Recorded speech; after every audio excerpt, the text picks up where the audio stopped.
Que bom que você está aqui, que bom que estamos para, junto comigo, louvar, adorar e exaltar o nome do nosso Deus. Vamos estar orando nesse momento, antes de começarmos. Tudo vai ser um pouco diferente, você vai perceber. Pois na quinta-feira, dia 31 de outubro, a Reforma Protestante fez 507 anos. Esse ano nós não fizemos o culto da Reforma, devido a algumas contratempos que tivemos, mas não posso deixar de falar sobre a importância da Reforma Protestante. Então hoje nós temos um culto histórico, podemos dizer, onde os irmãos vão poder entender um pouco do que foi a Reforma Protestante, qual a importância desse marco, desse acontecimento histórico no ano de 1500, a partir do ano de 1500, o golpe mais poderoso, o mundo mais forte aconteceu no ano de 1517, mas vai entender um período bem antes da Reforma e passando a Reforma e chegando nos nossos dias. Então vamos fazer uma mensagem histórica, as canções que iremos cantar hoje que vai mostrar os pilares da Reforma Protestante, a chamada cinco solas, né? A gente vai entender, vai ver os vamos cantar o que foi defendido pela Reforma, porque tinha sido permitido, e a gente vai infelizmente observar que nos dias atuais as cinco solas que foram defendidas na época da Reforma e antes da Reforma também, hoje se perdeu mais uma vez. Hoje estamos num nível muito complicado no quesito de ser igreja. Mas antes de estar orando, algumas pessoas hoje fizeram o Enem, Gabriela e Guilherme são modentes, por esse motivo eles não estão. Gabriela chegou agora mesmo, mandou mensagem, 6h30, se não enganado, junto com Guilherme. Também vou orar pela vida da filha do pastor Paulo e da irmã Marlene Crislane. É isso, né, irmã? Ela vai ser operada amanhã, né? Aí não temos um diagnóstico que não considera que é isso, mas desde já nós zero de Deus, e Deus fará a vontade dele na vida da Crislane. Vamos agradecer a Deus, vamos orar nesse momento. Por sua cabeça, ora ao Senhor. Pai de amor, Pai querido, Deus Todo-Poderoso, Criador dos céus e da terra, dono de todo o universo, sustentador de todas as coisas. Tu criaste tudo e todos para a tua honra e para a tua glória. Deus maravilhoso, nós queremos agradecer ao Senhor pelo cuidado que o Senhor fez, faz e continua a fazer por nós. A cada passo, a cada minuto que nós podemos levantar a nossa cama, ir para os nossos afazeres e retornarmos para casa e podemos nos encontrar nesse momento, nesse domingo, ó Deus, para conversarmos um pouco, para aprender o Senhor, para ouvir a tua voz, para interceder, para clamar ao Senhor. O Senhor se faz presente em nosso meio. Deus, em nome do Senhor Jesus, nesse momento, queremos botar em particular em suas mãos a vida da Crislane, ó Deus, a filha dos teus servos, o pastor Paulo, amém. Pai, em nome do Senhor Jesus, haja com poder e graça, ó Deus, nesse momento delicado que ela está passando. Deus, conduza toda a equipe médica, ó Deus, que vai fazer esses procedimentos. Pai, em nome do Senhor Jesus, que ela sinta-se, Deus, acobertada, cuidada e amparada pelo Senhor. Que os médicos e a equipe toda sejam orientados e instruídos pelo Senhor em todo o momento. Também botamos em suas mãos, ó Pai amado, aos teus filhos e filhas, os teus servos que hoje participaram da primeira etapa da prova do Enem. Deus, em nome do Senhor Jesus, queremos pedir ao Senhor que cada um deles, ó Deus, sinta-se agora confortados, consolados, e encontra descanso em Ti, ó Deus, para que o próximo domingo, ó Deus, venha se repetir, venha se, como foi hoje, sejam orientados pelo Senhor. Pai, em nome do Senhor Jesus, mediante essa prova, os seus objetivos, os seus propósitos, seja eles alcançados, se realmente for a Tua vontade, Deus eterno.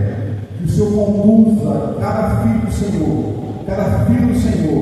ao final que o Senhor deseja para cada um. Nós colocamos em Suas mãos e sabemos que é o Senhor quem concede, o discernimento, a inteligência, a capacidade, a sabedoria, a calma, a paciência. Pai, em nome de Jesus, colocamos em Suas mãos. Colocamos em Suas mãos também as nossas vidas, que aqui estamos, ó Deus, para cultuar ao Senhor. Fala conosco, Deus, ministra nos nossos corações. Ensina-nos, Deus, a entender realmente o mover do Senhor em todo o mover da história. Ensina-nos a entender como o Senhor proporcionou e proporciona tudo segundo a Tua vontade e o Teu querer. Ensina-nos, Deus, realmente a entendermos que precisamos retornar à Tua presença, que precisamos retornar às bases fundamentais da Tua palavra, do Teu querer, da Tua vontade, de ser cristão, de ser igreja. Dá-nos hoje, ó Deus, o mover do Senhor, um agir poderoso do Senhor em nossas vidas. Oramos em nome do Senhor Jesus. Amém e amém. Vai levar a atenção pela fé no Filho de Deus sobre o Senhor.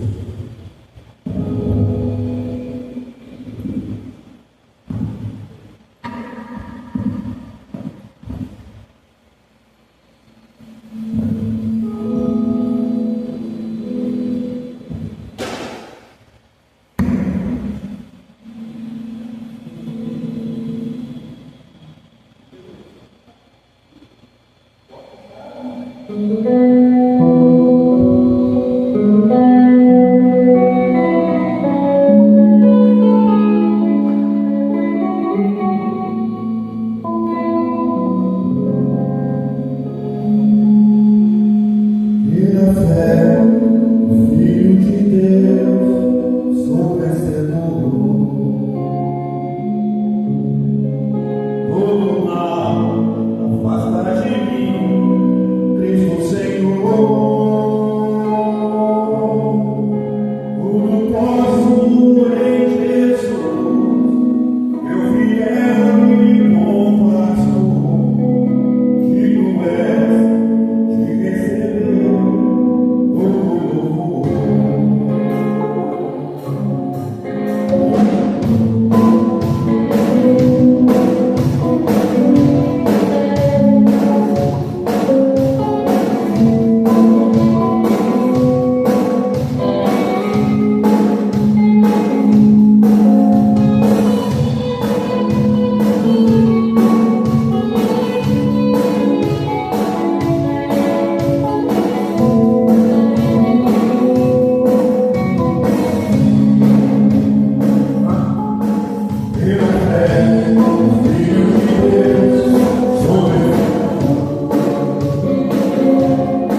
Hoje tem que ter um pouco de paciência, meus amados.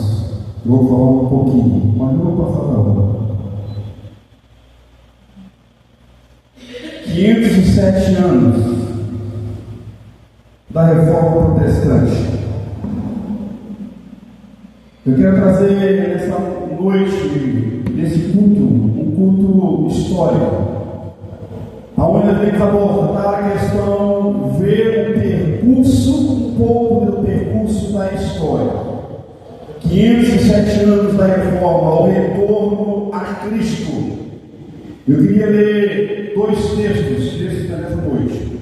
Um se encontra em Atos capítulo 1, versículo 8, e o outro Romanos capítulo 1, capítulo 5, versículo 21 ao versículo 12.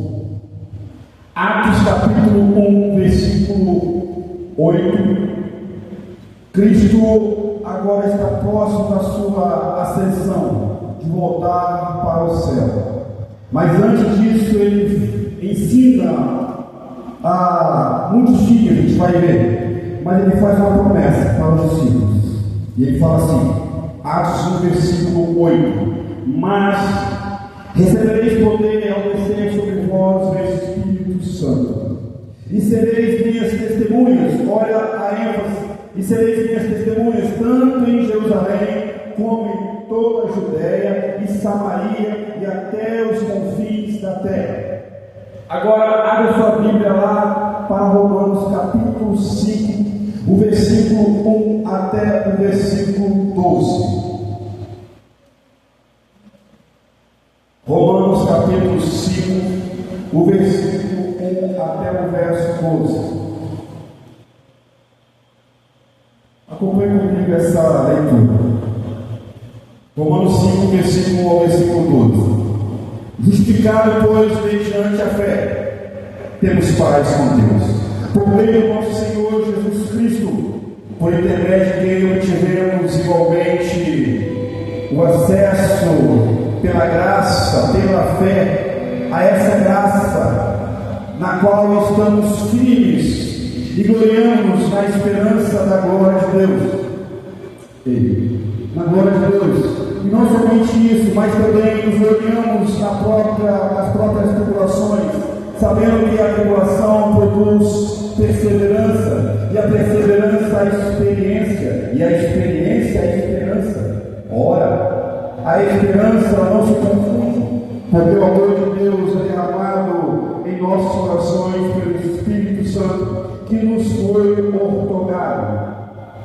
Porque Cristo, quando nós ainda éramos fracos, morreu ao seu tempo pelos ímpios. Dificilmente alguém morreria por um justo, pois poderá ser que pelo bom alguém se anime a morrer. Mas Deus prova o seu amor, o seu próprio amor para conosco, pelo fato de ter Cristo morrido por nós, sendo nós ainda pecadores. Muito mais agora, sendo justificado pelo seu sangue, seremos por ele salvos da ira. Porque se nós, quando inimigos, fomos reconciliados com Deus, mediante a morte do seu Filho, muito mais, estando já reconciliados, seremos salvos pela graça, pela sua vida. E não apenas isso, mas também nos gloriamos em Deus, por nosso Senhor Jesus Cristo, por intermédio de quem recebemos agora a reconciliação. Portanto, assim como por um só homem entrou o pecado no mundo, e pelo pecado veio a morte, assim também a morte passou a todos os homens, porque todos pecaram. Amém? 507 anos da Reforma Protestante, o retorno a Cristo. Atos capítulo 1, versículo 8. Jesus ele faz uma promessa antes de ele voltar aos céus. Já tinha feito outras, mas essa é o clímax da sua despedida. Ele fala: olha só, não se apavoreis com essas coisas, mas vocês, igreja, meus apóstolos, meus discípulos, vocês receberão o poder de Deus ao descer sobre vós o Espírito Santo de Deus, e vocês serão minhas testemunhas pelos quatro cantos da terra, Jerusalém, Samaria, os confins da terra, ou seja, por todo o mundo, vocês serão minhas testemunhas. E agora Romanos capítulo 5, versículo 1 ao versículo 12, ele mostra o trabalho de Deus, da Trindade, Cristo Jesus, o Filho, ter vindo e padecido, morrido, e pelo seu sangue vertido o povo seu, por santo, a igreja. Vimos também a ação do Espírito Santo, que é ortogada, que é ensinada, que é orientada, que é conduzida a nós, pelo poder que está em Atos capítulo 1, versículo 8. Vimos a ação de Deus Pai, aonde organiza, aonde tem o controle de todas as coisas, mas também vimos que Paulo falou, no mesmo Romanos capítulo 5, e vai falar que as tribulações, que as perseguições, que as lutas, elas nunca vão desamparar, nunca vai ser motivo da igreja parar. Atos, Romanos, me mostra o trabalho da Trindade por completa, perfeita, Cristo vindo e padecido, a promessa se cumprindo, o Espírito Santo vindo e dando poder para a igreja, e ensinando a igreja nos caminhos a andar. E Deus Pai, em todo o momento da história da humanidade, como ensino. Agora deixa eu parar um pouco. Talvez você possa perguntar bem assim: pastor, por qual motivo eu tenho que saber é importante a reforma protestante para mim? O que significa, que relevância tem isso para mim, eu entender a reforma protestante? Eu vou usar a fala de Hernandes Dias Lopes, porque se nós não entendemos a história, a gente vai tropeçar nos mesmos erros que os nossos irmãos, nossos pais do passado tropeçaram. A história, ela tem que ser a didática, ela tem que me ensinar a não cair nos mesmos erros. E talvez seja por esse motivo que hoje em dia a religião, as igrejas estão tropeçando nos mesmos erros que os reformadores, refugiados, combateram no passado. Se eu não compreendo a história, o porquê eu sou cristão, o porquê eu tenho Bíblia na mão, veja sua vida nas suas mãos.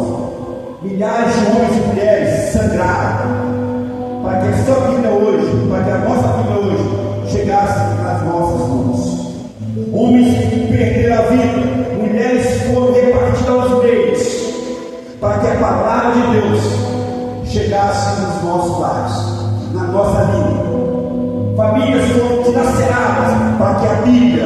fosse entregue a você, a nós, a cada um de nós. Se eu não entendo a história, eu não vou entender porque eu sou cristão. A reforma protestante, segundo alguns teólogos, foi o segundo marco mais importante da história. O primeiro foi a vinda de Cristo, e a segunda foi a reforma protestante. As bases da reforma protestante, as bases da reforma, a luta que esses nossos irmãos lutaram foram, eu vou falar em latim, vou falar em português. São 5 bases, chamadas de solas: sola fide, somente a fé; sola escritura, somente a escritura; sola Cristo, somente Cristo; sola gratia, somente a graça; só em Deus glória, a Deus toda a glória. Esses são os 5 pilares que a reforma protestante batalhou muito, aonde muitos perderam a vida para defender essas 5 solas. E é interessante que essas bases, essas 5 solas, eram, meus amados irmãos, as 5 solas da igreja original, da igreja ensinada, orientada por Cristo Jesus para os seus discípulos. Cristo ensinou essa igreja a fé somente, a escritura somente, Cristo somente, graça somente, Deus toda a glória. A reforma protestante defendeu esses 5 pilares. Cristo Jesus, meus irmãos, veio edificar essa igreja, solidificada nesses 5 pilares, como diz Mateus capítulo 16, versículo 18. Jesus falou: vim para edificar a minha igreja. Vamos voltar um pouquinho. Voltamos um pouco. No período interbíblico, chamado silêncio de Deus, 400 anos de silêncio de Deus, aonde Deus não mais levantava profetas que se dizia: assim diz o Senhor, que se dizia: Deus me enviou para profetizar. Foram 400 anos de silêncio, aonde Deus não mais levantou profetas, não mais levantou os seus emissários, não mais levantou os seus enviados para anunciar a sua palavra ao povo. O povo viveu um caos terrível. 400 anos de morpidão, 400 anos de silêncio por completo. Alexandre o Grande, esse mesmo Alexandre Grande, lá em Daniel, ele é revelado para ele como aquele Chifre Grande que viria e tomaria todo o império de Ciro, de Nabucodonosor, dos persas e dos medos. Esse Alexandre Grande era ele que dominava esse período agora. Porém, Alexandre Grande morre. E o seu reino é dividido para os seus 4 generais, que eram 2 grupos, chamado Ptolomeu e chamado os Seleucos. Só que o império dividido perde suas forças. O império romano entra, uma maior ação dessa época se pode. O império romano entra com força violenta e toma esse império em suas mãos. Cristo Jesus nasce nesse período. Antes dele, João Batista nasce. João Batista rompe com o silêncio de Deus. João Batista encerra o período intertestamentário, o período interbíblico de 400 anos de silêncio. Nasce João Batista, segundo Lucas capítulo 2, aonde Deus anuncia para os seus pais: vocês terão um filho, e o nome dele será João Batista. E João Batista nasce cumprindo o propósito de Deus em anunciar as boas novas, em anunciar o caminho, o mensagem do caminho daquele que é o Messias, que é a minha de mim. Cristo nasce na época do Império Romano. A vida, o ensino, a morte, a ressurreição. Cristo passa por esse período do seu aprendizado, dos seus confrontos, das suas proezas, dos seus milagres, do seu mover extraordinário, poderosíssimo em Deus, na sua obediência, em ser exemplo, em ser humilde, em ser exemplo, em ser cristão.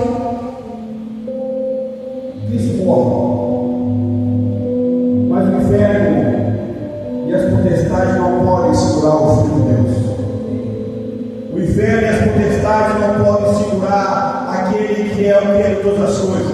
Cristo ressuscita, e não somente isso, ele ressuscita, ele fica 40 dias ensinando a sua igreja, ensinando os seus apóstolos, ensinando os seus discípulos, ensinando aqueles que se tornariam o mundo de ponta cabeça.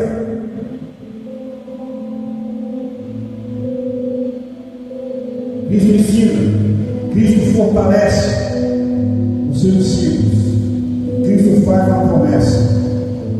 Olha, não se favoreça, vocês receberão poder.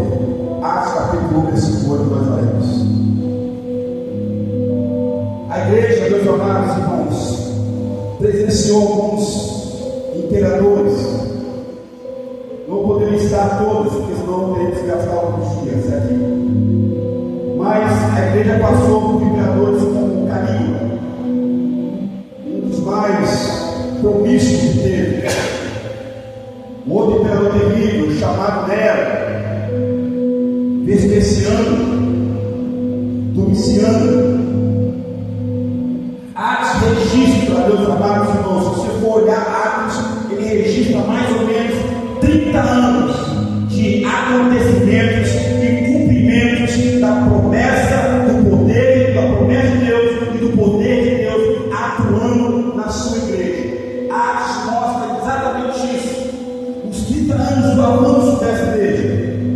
Rapidamente, em Atos capítulo 1 mostra, o versículo 8 mostra o poder de Deus sobre a igreja. E vocês serão minhas testemunhas. Vocês não serão testemunhas de Pedro, de Paulo, de João, de Barnabé, de Bartolomeu, de Maria. Vocês serão testemunhas minhas. Vocês terão o meu poder. Atos capítulo 2 dá-se início a essa promessa, quando Pedro e os demais irmãos, os demais discípulos, os demais apóstolos se encontram naquela festa inteira, chamada festa de Pentecostes, festa de 50 dias. E aí o poder de Deus desce sobre eles e eles começam a falar em novas línguas, e não é línguas de colar as ideias das pessoas, não, é em outros idiomas. A pessoa que estava ali, exemplo de língua grega, entendia a sua língua materna grega. A pessoa que estava ali de um país, a Itália, exemplo, entendia o seu idioma materno, italiano, e por aí fora vai. Eles falavam na sua língua e a pessoa entendia, e eles ficavam abismados, assustados com esses homens que são dados a Deus, judeus. Eles podem estar falando, entendendo a minha língua materna. É o poder de Deus mostrando, cumprindo a promessa de Deus em Atos capítulo 1, versículo 8. Se você for um pouco mais à frente, Atos capítulo 6, capítulo 7, a igreja avança poderosamente, cresce muito, a ponto dos discípulos, dos apóstolos ficarem preocupados: como é que nós iremos tomar conta de toda essa demanda? Levantaremos então os diáconos, e aí levanta um homem chamado Estevão, cheio de poder, cheio de autoridade de Deus, um homem comprometido com a palavra, com a igreja, com o testemunho, com o evangelho. Estevão sai da sua jornada. No capítulo 7 de Atos, capítulo 6, melhor dizendo, a partir do verso 8, vai ver que Estevão começa a entrar em dilema com os mestres da lei e com os fariseus. E começa um debate muito ferrenho. E Estevão, no capítulo 7, ele dá um testemunho belíssimo desde o início da história, desde Gênesis capítulo 3, capítulo 1, 2 e 3, até o final, e mostra Cristo sendo Messias enviado. Estevão, um testemunho belíssimo, ele é morto, apedrejado. E é interessante que Cristo outrora disse para a mulher, perante os homens que vinham apedrejá-lo: aquele que não tem pecado tinha que ter a pena. E é para Estevão aqui, um homem que falou a verdade, cumpriu a verdade, cumpriu o ídolo do Senhor, é apedrejado por falar a verdade. Mais à frente, Atos capítulo 8, capítulo estava ali, no finalzinho do capítulo 7, um homem chamado Saulo, um homem com conhecimento poderosíssimo na lei do conhecimento que foi ensinado por Gamaliel, um homem que foi ensinado pelos maiores mestres rabínicos da época, que Gamaliel foi ensinado por Eliel, outro mestre, outro poderosíssimo, aí está Saulo, discípulo desses homens. E Saulo aspirava condenação, aspirava terror para a igreja, para os discípulos. Mas o mover de Deus, Atos capítulo 9, mostra Saulo com a bolsa cheia de autorizações para prender e, se precisar, matar cristãos, porque a igreja está crescendo, mesmo diante de aflições, mesmo diante de lutas, mesmo diante de imperadores que a gente vai ver. Atos vai, Paulo vai dizendo, Saulo. Mas Atos capítulo 9 faz mostrar que esse Saulo tem uma experiência com Deus. O último dos apóstolos, depois de Paulo, não existe mais o quesito chamado, o termo, a nomenclatura chamada apóstolo. O último apóstolo chamado é Saulo de Tarso, que é o mesmo nome de Paulo, grego, romano. É o mesmo nome. Paulo é chamado o último dos apóstolos. E olha interessante, o homem que trazia perigo de morte, de terror para a igreja. Agora Cristo chama ele, Atos capítulo 9, versículo 16. Saulo, você vai ser minha testemunha, e você vai ver que convém você sofrer pelo meu nome. A gente conhece a história. Atos capítulo 10 até o 28. O avanço da igreja, a expansão do evangelho, primeira viagem missionária, segunda viagem missionária, terceira viagem missionária, e Deus abençoando, e Deus espalhando o seu evangelho. Por quê? Atos capítulo 1, versículo 8, o poder de Deus nessa igreja atua em todo o momento. A igreja crescia, o evangelho se expandia. Mas há um detalhe. Eu falei isso para o hoje, já ficou aterrorizado. Eu espero que esse mesmo terror caia sobre você hoje, sobre nós. Porque o livro de Atos dos Apóstolos, que é o único livro histórico do Novo Testamento, é ele, Atos. Atos registra a história da igreja, o seu mover, o seu levantar, o seu agir, a sua dinâmica, o seu caminhar. Porém, Atos dos Apóstolos não termina. É interessante observarmos isso, porque o livro de Atos, o livro da história da igreja, não termina. Ele para, ele continua. Por quê? Porque a igreja não parou, porque a igreja não para, porque a igreja não irá parar, porque a igreja só irá parar com o seu Redentor, com o seu Senhor, com o seu Criador, Cristo Jesus, quiser chamar da mesma. Atos registra então a igreja de hoje, a minha, a sua e a nossa vida.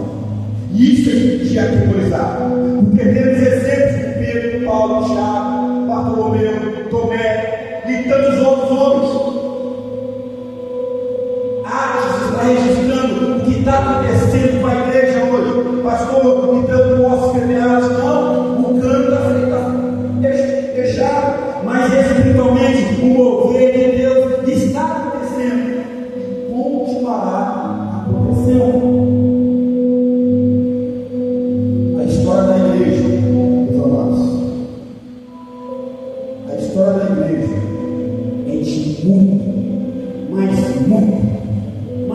muita lutas, perseguições, mortes, choro, porque a vida do Senhor da igreja, enquanto aqui esteve, foi de lutas, perseguições, acusações, falsas acusações.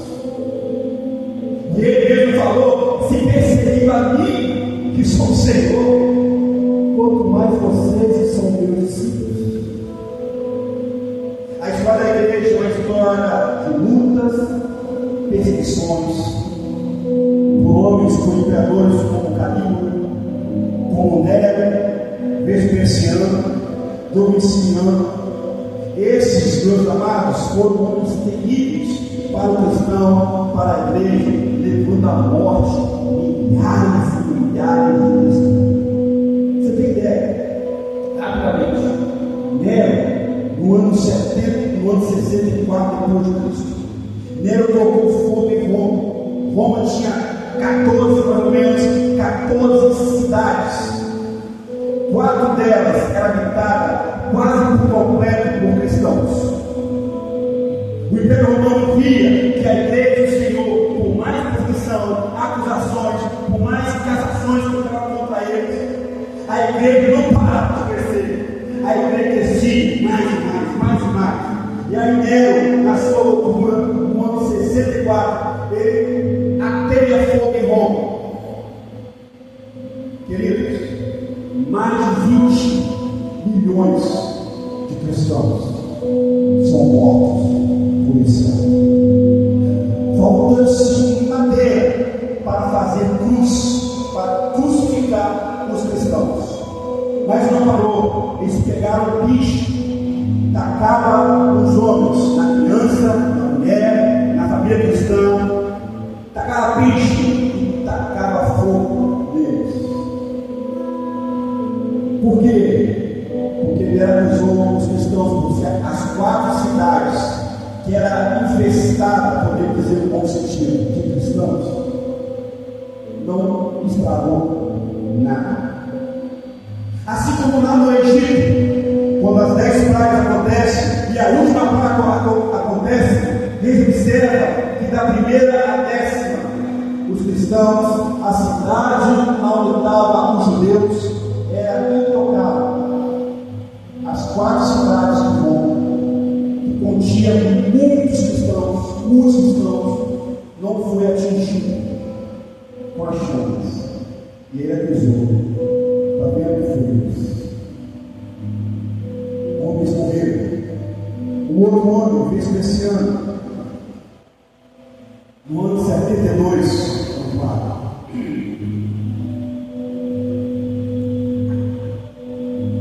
Vespasiano, no ano 72 depois de Cristo, ele cria e constrói um palco do horror, chamado Coliseu Romano. Em uma única noite, mais de 10 mil cristãos foram mortos por cães, demônios e por gladiadores. Para divertir o povo, festa e pão, circo e alimento e orgias. O outro homem, Domiciano, ele roga para si mesmo os títulos de Deus.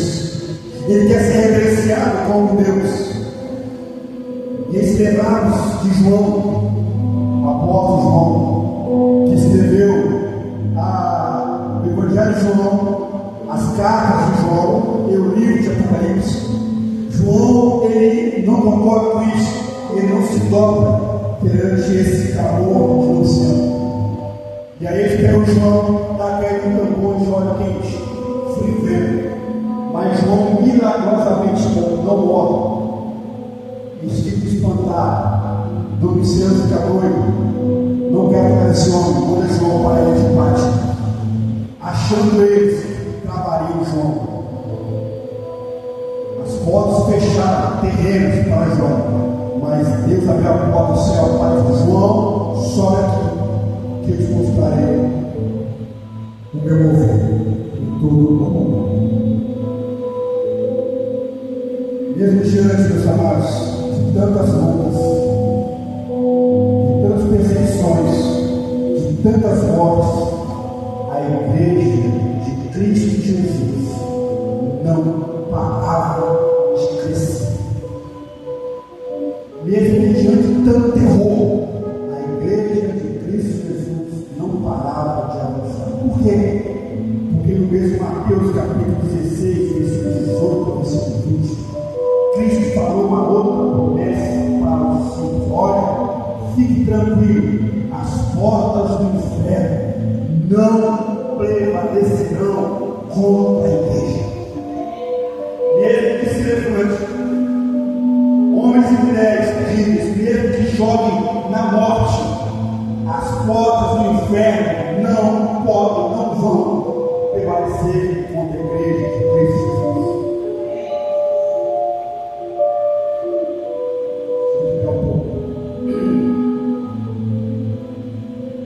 Espera isso. Tem que fazer chorar. Porque se eu tenho a Bíblia hoje, se eu entendo que um pecador como eu fui agraciado, tive a oportunidade de entender que Cristo Jesus morreu por mim, amados irmãos, que amor extraordinário. Se eu entender que a Bíblia, se eu tiver em minhas mãos, é porque muitos homens e mulheres sentaram para defender a Bíblia, e hoje a Bíblia é chacoalhada de um lado para o outro, como se fosse esterco, um jornal que nem mais se aplica. Vamos cantar, vamos à atenção. Depois nós vamos.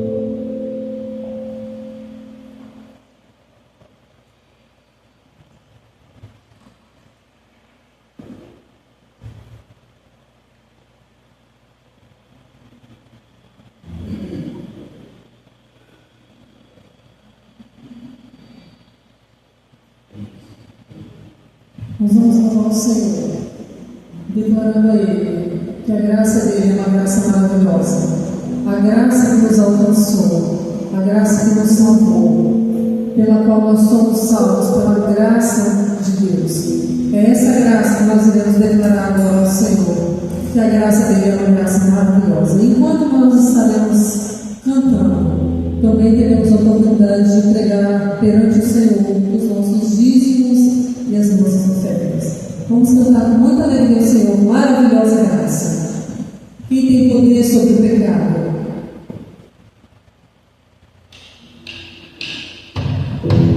Oh,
damos graças ao Senhor.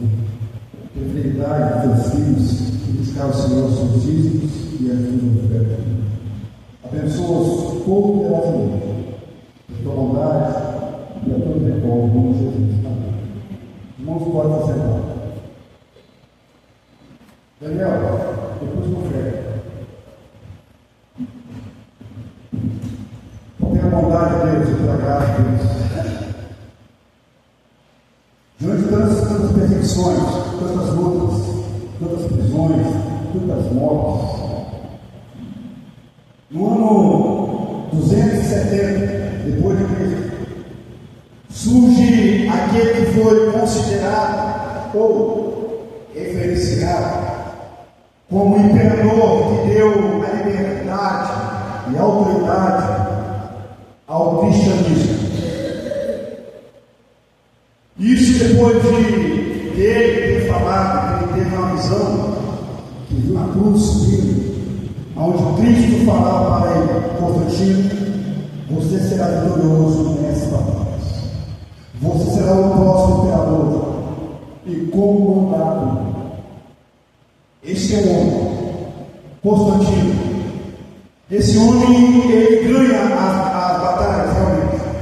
E Constantino, ele institui o cristianismo, proclama o cristianismo como a religião do império. Aí, a igreja tem dois pontos aqui. E a gente não vou citar Hernandes Dias Lopes, e também Paulo Júnior, e tantos outros. Eles falam o seguinte, Hernandes mais ainda, ele fala o seguinte, que dois pontos aqui aconteceram. Dois pontos. Constantino, ao ele proclamar o cristianismo como a religião do império, ele silencia ou para a cassação para os cristãos morrerem. Não há mais morte para os cristãos. Mas o ponto negativo é que a igreja baixou a sua guarda, baixou a sua espada, baixou o seu escudo. Fecha fora desses homens. Com a igreja baixar as suas guardas, a sua espada e o seu escudo, a igreja, veja, não tem divisão, a igreja é única. E vai ver que aqui acontece uma divisão agora. Porque a igreja de Cristo, a igreja dos apóstolos, agora é chamada igreja católica. Que o termo católica, como diz Paulo Júnior, e eu concordo com ele, gente obrigado, a igreja católica não pode ser chamada igreja católica, não. Porque o termo católico significa universal. Porque não havia divisões de igreja, havia a igreja de Cristo. Igreja que foi seguida depois de Cristo pelos seus apóstolos. E aí Constantino, ele, podemos dizer, ele renomeia essa igreja como igreja católica, igreja universal. E aí a igreja baixa suas guardas, deixa a palavra, a Bíblia, deixa a sua fé, a esperança, deixa a sua graça, deixa a graça e cai na graça do império no mau sentido, porque agora a igreja faz aquilo que o império quer, não que Deus quer, não que a fé quer, não que a palavra quer, não, mas o que quer. A igreja largou a sua base, que era cristocêntrica, para a antropocêntrica, o homem cêntrico. Cristo não é mais o centro da igreja. A igreja deixou de dar glória a Deus para dar glória a homens, a Césares. A igreja deixou de ser perseguida, olha o rompante, olha o rompimento. A igreja deixou de ser perseguida, ameaçada, morta para agora. A igreja perseguida. Por esse motivo, teve as cruzadas em nome de Deus. Matou-se milhares de pessoas. É por esse motivo que hoje no Vaticano tem um império gigantesco, que a gente vai ver qual foi o início de tudo. É por esse motivo que no subsolo do mesmo do Vaticano tem ossos e mais ossos lá. e eles têm a covardia de dizer que foi de mártires. Mentira. Pessoas que eles mesmos mandaram matar por ganância financeira. Olha a gente hoje também, a igreja começou a perseguir homens e mulheres que não pertenciam ao império. Que falaram, irmão, era fácil ser cristão, porque se eu não fosse cristão, eu sou contra o império. E ser contra o império demora, morte. Se eu me declarar assim, eu sou contra o império, eu não quero ser cristão, eu não gosto, então é fácil, é morte.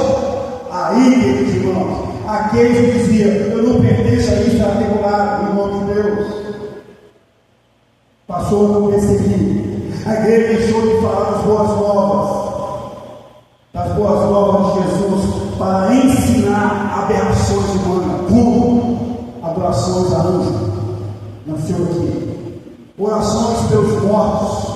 Finados foi ontem, né? Eles falam. O cemitério vai lotar pessoas com velas acesas, orando pelos mortos. Fazem missa de 7 dias, 15 dias, 40 dias, 1 milhão de dias na sua. Porque a igreja baixou as guardas e aderiu a ensinos profanos, heréticos como esses. Adoração a anjos, adoração a mortos, oração pelos mortos. A igreja começou a ensinar um mediador entre Deus e os homens. A igreja começou a ensinar que Maria era a mediadora também, que Pedro era mediador, que Paulo era mediador. Não somente Cristo. Cristo perdeu o seu posto. Achavam eles. A igreja começou a ensinar isso. A igreja começou a ensinar o vigário de Deus.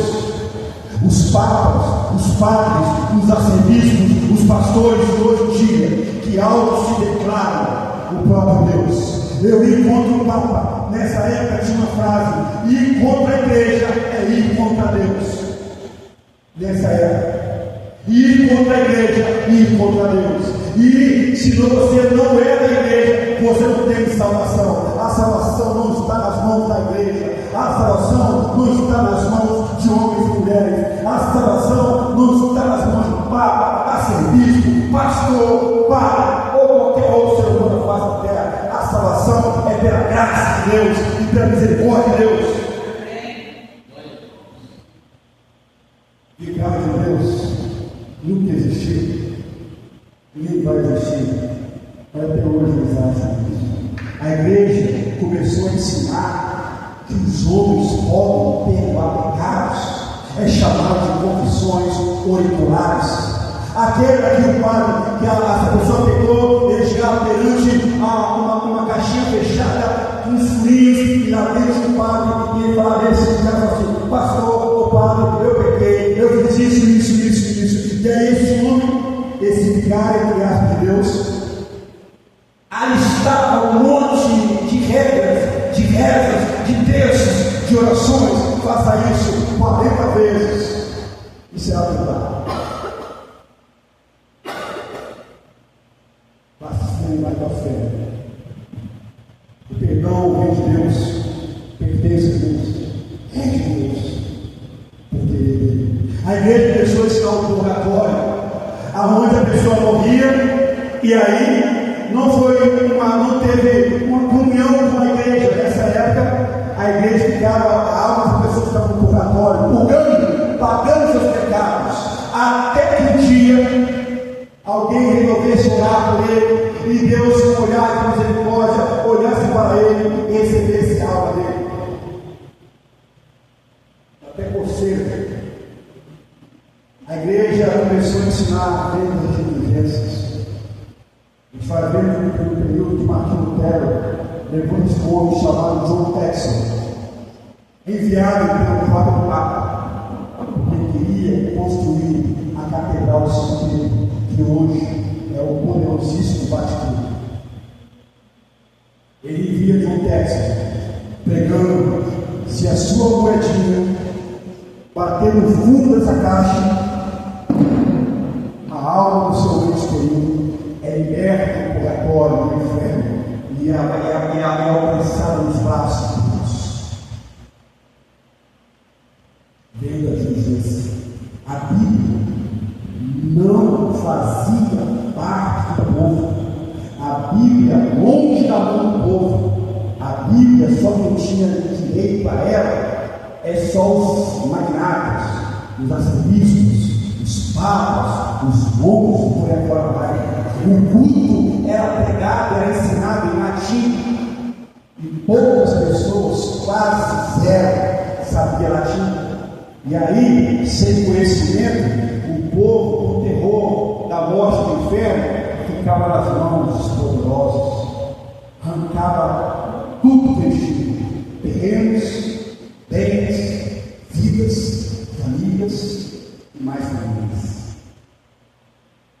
Mas, nesse período também, tem alguns homens que se levantaram para defender a Silvio. Antes de Lutero se ligar. Mas Pedro Val, no ano 1140, ele morre no ano 1208, um homem que batalhou muito para defender a doutrina do Senhor, as solas que foram defendidas. Outro homem, João Nino, no ano 1328 a 1384, um professor de teologia fantástico, fabuloso, e ele defendia a causa do puro evangelho. Um seu discípulo que morreu depois, John Bus, que foi discípulo de John Newton, ele morre defendendo o evangelho, a sola, a fé, a graça, Cristo, a glória a Deus, a palavra. John Bus, ele morre, os seus inquisitores, os seus perseguidores botam várias pilhas de livros dele, e ele tem que passar com um chapéu que foi posto dele, com várias cruzes de cabeça para baixo, uma chama acesa em desenho e vários diabinhos descendo para a cabeça dele. Era o desenho que estava nele. E John Russo tem que passar no meio dos seus livros, sendo queimados. Ele amarrava em tronco, atearam fogo nele. Mas antes de morrer, ele falou: olha, vocês podem estar matando mulher ou pai. Não era assim. Mas daqui a 100 anos, Deus levantará um ganso na área, e vocês não vão estar lá. Vocês não vão estar lá. João Russo fecha os seus olhos. No ano de 1500, já deu um pulo muito alto. Não vou ficar até amanhã. No ano de 1500, desponta, levanta um homem chamado Martim Lutero, um monge católico, que tinha terror, que tinha sérias dúvidas com o quesito da justiça de Deus, porque ele foi ensinado que a justiça de Deus era tão terrível que Deus julgava a pessoa de qualquer modo, sem qualquer motivo. Mas Martim Lutero, aonde seu pai e sua mãe desejavam que ele fosse advogado, mais uma vez, na provisão de Deus, no controle de Deus, Deus levanta, assim como levantou John Williams, assim como levantou tantos outros homens antes, John Russo, Pedro Val e tantos outros. Se eu for citar todos, eles não saem daqui. Deus levanta Martim Lutero. E Martim Lutero pega a Bíblia em suas mãos, e ele se depara com Atos, com Romanos capítulo 1, principalmente o verso 16, não me vergonho do Evangelho, porque é a poder de Deus, e o verso 17, aonde ele se depara com esse verso, e as suas escamas dos seus olhos são quebradas. Ele deve assim, porque no Evangelho é revelado de fé em fé a justiça de Deus, como está escrito: mas o justo viverá pela fé. Mas Lutero deparar-se com isso.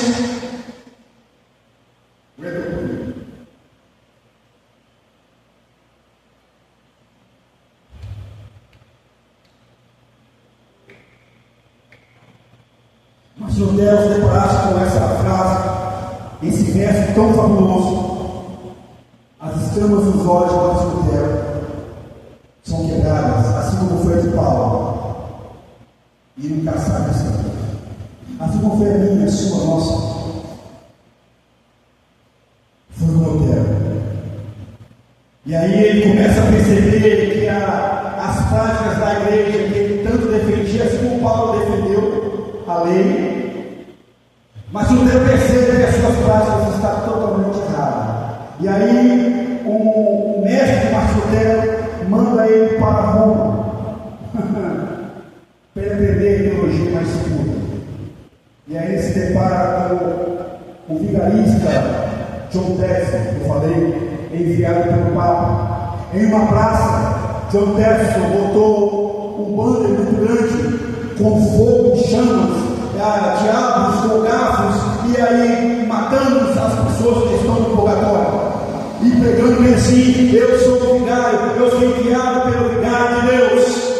E se você quiser, se tiver um ente querido que está preso no purgatório ainda, precisando de perdão, doa isso, doa a sua quantia hoje, que se a sua moedinha bater no fundo, ao comprar essa indulgência, carrega uma folha papal. A alma do seu ente querido sairá correndo do purgatório. Martim Lutero se estremece mais e vê várias relíquias religiosas sendo vendidas.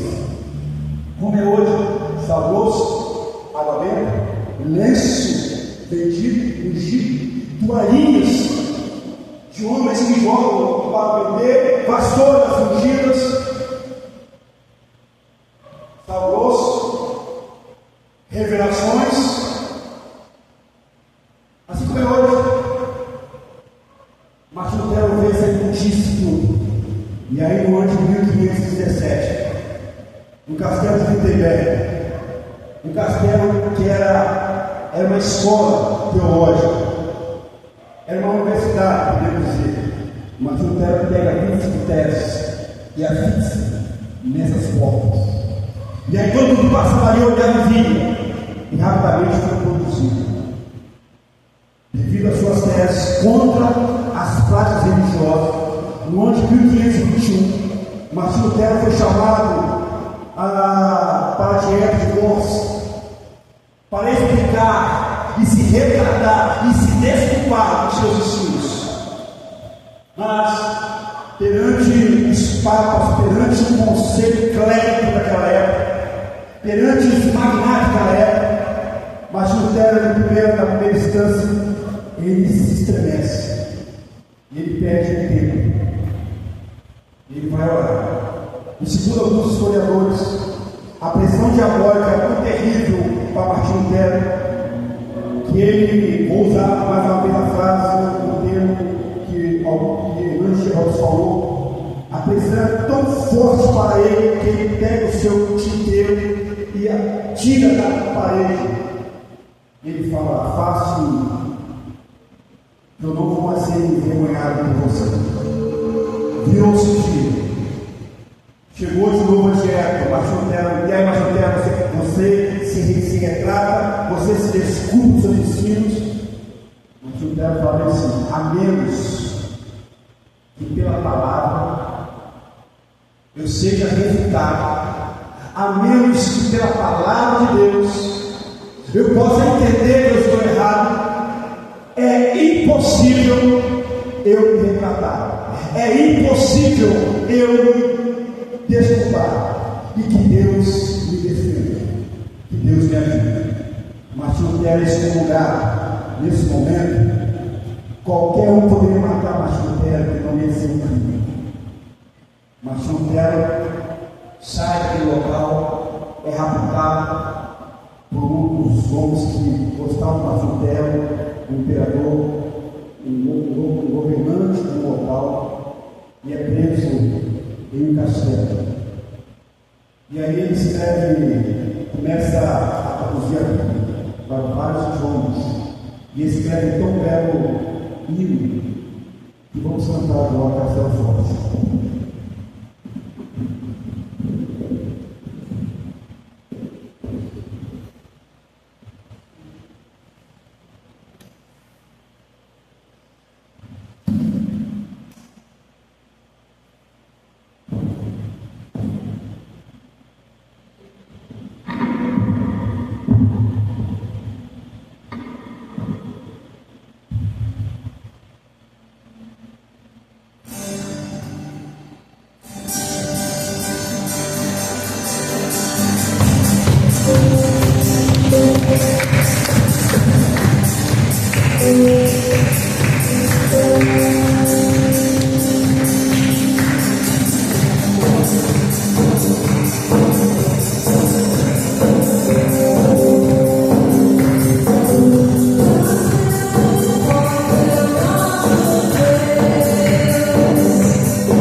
Também escreve esse belo hino.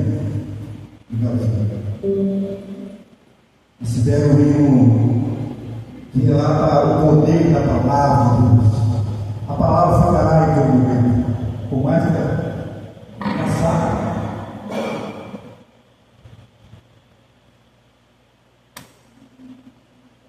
Hoje está pensando, né? O cachorro quer sonar e a voz está embargando a pressão. Mas o treino não se retrata. E ele traduz a Bíblia. hebraico, do grego, para o inglês, para o alemão, e por aí fora vai espalhando. E fazem versos escritos. Na época de Lutero, e também após Lutero, e antes de Lutero, surgiram outros que lutaram, abraçaram a reforma, como João Calvino, o grande mestre, o grande pastor, como Ulrich Zwingli, como John Knox, como Charles Howard Spurgeon, como o Dr. Martin Lloyd Jones e tantos outros homens e mulheres, Jonathan Edwards, que lutaram para defender o Evangelho do Senhor, para defender a Bíblia, para defender a fé, para defender a graça, para defender, se é que precisa defender, Cristo, para defender que é Deus da honra e da glória, que lutaram contra os erros da igreja, visando restaurar, e não reforma, significa voltar, restaurar, trazer a origem de volta. Reforma não é nascer de novo, não. Reforma é restaurar aquilo que havia se perdido. É isso que Martin Lutero lutou, foi isso que John Wycliffe lutou, foi isso que John Hus lutou, foi isso que tantos homens lutaram, foi isso que João Calvino, Spurgeon, Dr. Martin Jones, John Edwards, George Smith e tantos outros. É isso, foi isso que Henrique VIII morreu para um outro preço, mas batalhou muito para defender a origem, sua fé. Por isso que defenderam somente a fé, porque a fé nessa época era repudiada como hoje. Não é somente a fé que salva, não, você precisa também fazer as suas boas obras. Você precisa comprar indulgência, você precisa vender isso, você precisa fazer aquilo. Não é somente a fé, mas esses homens defenderam somente a fé. Romanos capítulo 1, versículo 17, Efésios capítulo 2, versículo 8, mediante a fé. E é uma fé sólida, porque ela não provém de homens, ela provém de Deus, ela vem de Deus para nós, não de nós para Deus. Não é de daqui para lá, é de Deus para cá. Eles defenderam essa fé, eles defenderam somente a palavra, a Bíblia com toda a autoridade. Não é o Papa, não é o pastor, não é o arcebispo, não é o evangelista, não é a igreja, é a Bíblia. É ela que tem todo o poder. É por isso que o diabo treme ao nós nos debruçarmos sobre ela, pressões, como foi com Martin Lutero, como foi com João Calvino, como foi com Pedro, Paulo, Tiago, Tomé e tantos outros homens. Como nos debruçamos nessa palavra, nós podemos aprender de Deus e pertencer a Ele. É por isso que Ele é caçado. É por isso que os homens maus, mulheres maus, repudiam a palavra, porque é pela palavra que vem a salvação do Senhor.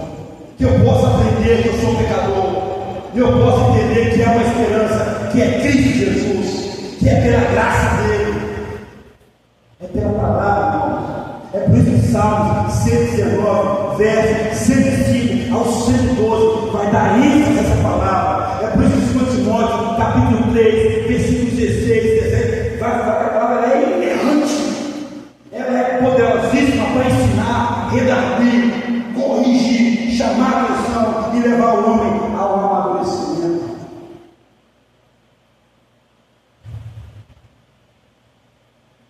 É pela graça, como Efésios capítulo 2, versículo 1 ao versículo 10. Se nós pecadores, Deus quis nos salvar pela graça dele, por favor imerecido. Eu não mereço a salvação de nenhum de nós, mas pela graça dele, por favor imerecido dele, é que sou Senhor. Somente Cristo. Só Cristo. Nessa época, eu falei, havia a igreja que botaram o nome de católico, nem é dela mais, nem pertence a quem pertenceu. Começou a ensinar outros intermediadores.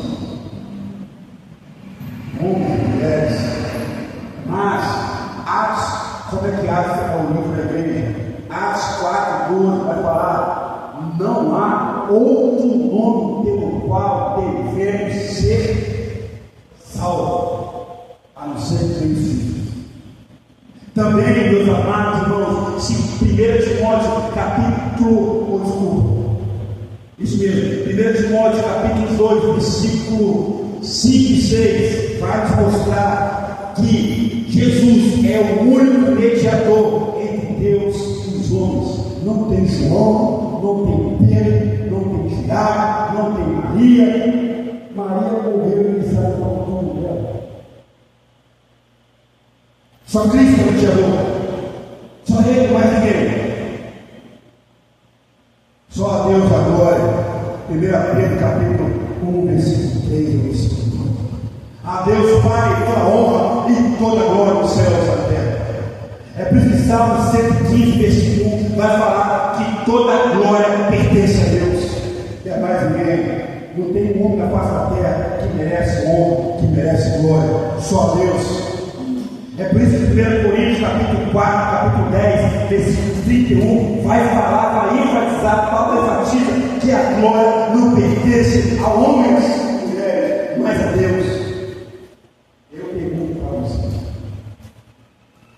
eu pergunto para nós, que tipo de igreja somos hoje? Que tipo de igreja somos hoje? Que tipo de cristão eu sou? Que tipo? Qual o valor que nós temos, pastor? Essa mensagem histórica não me serviu de nada. É de tristeza, mas a mim me faz crescer. Por eu saber que essa fé, que a palavra, que a graça, que o Cristo, que a glória, foi percebido, mas homens e mulheres valorosos batalharam para a vida e têm batalhado até hoje. Que tipo de cristão? Correndo atrás de revelações, de pozinhos ungidos, lenços ungidos, toalhas abençoadas, de bons que não são bons. Que tipo? Quais são as bases do seu crer, do meu crer? Se alguém te perguntasse por qual motivo você é cristão, qual seria a sua defesa? Porque sim. Fé, a Bíblia, a graça, Cristo, a glória a Deus. Qual o nível dessas solas em sua vida, em nossa vida hoje? Em que nível ela se encontra? A reforma protestante, ela significa retornarmos à origem de tudo, retornarmos ao início, retornarmos ao princípio. Infelizmente, minha fala termina aqui. Infelizmente, a igreja de Jesus Cristo dos últimos dias perdeu por completo a sua essência. Pastor, isso me faz diferente do mundo, não me faz, não é crescente em nada, é lastimado, porque para esses homens que morreram tinha um grande significado. A igreja perdeu a sua essência. Não fala-se mais, não ensina mais sobre a fé sólida, o valor da palavra, o estudo, o ensino, o conhecimento, o debruçar. A graça poderosa, o favor merecido, o homem hoje se acha favorecido por Deus. No Deus que eu sou bom. Jonas, desculpa exemplo, Jonas não vai ser salvo porque não chega ao nível. Cristo não tem mais seu posto de centro da igreja.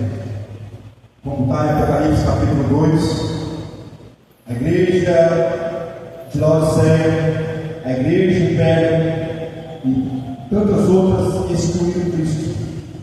A igreja de hoje, nos dias de hoje, muitas igrejas excluir Cristo do centro. Os púlpitos de hoje, ao invés de ser pregado o Evangelho do Senhor, deu lugar ao tesouro, aonde psicologia, terapia e tantos outros guias são ensinados, menos a palavra de Deus.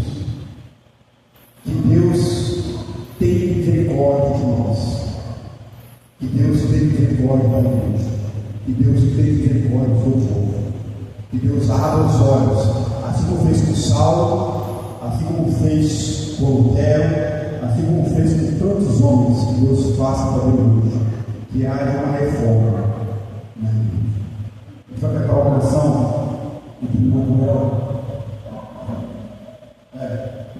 Nós vamos cantar uma oração sobre Cristo, mais mais. Vamos ficar em pé. Deus abençoe todos com essa canção, nós vamos terminar. Que Deus tenha misericórdia de nós.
paz deve ser só em nome do Senhor Jesus.